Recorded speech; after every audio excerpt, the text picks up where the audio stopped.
внутрь она упасть. дальше будет гореть. Ну да. Я вам покажу, какую.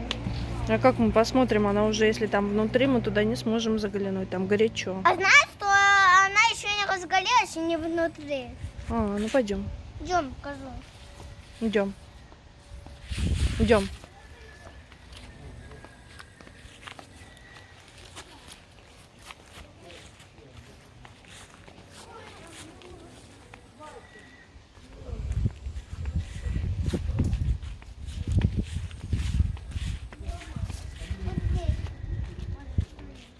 А это вот эта, которая сверху лежит? Да. Это ты ее бросил? Да, она вот... А она не загорится, она потому что сверху до нее огонь не достает уже. Да, достанет. Достанет? На, подуем. Угу.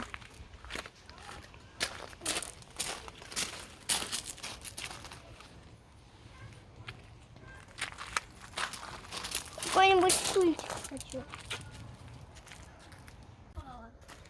А ты сам-то куда их положил? А? Ты сам-то куда их положил, Лев? Я их туда на пол.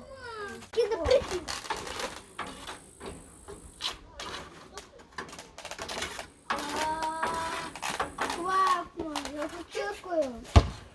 Папа, а дай мне, пожалуйста, пап, спичку.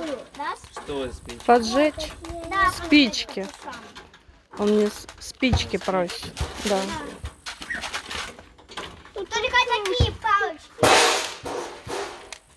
Лайки, у тебя гости приехали.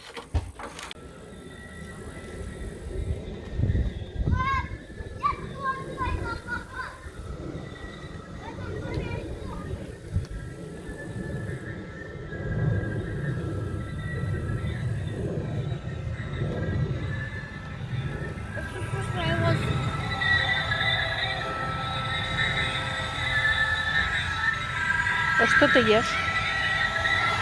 Это ужин. А.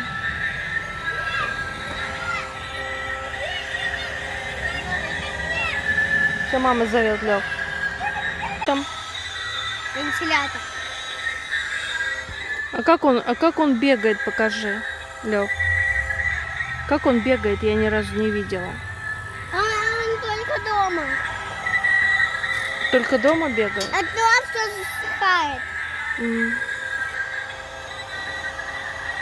То есть там не очень сильный вентилятор, он очень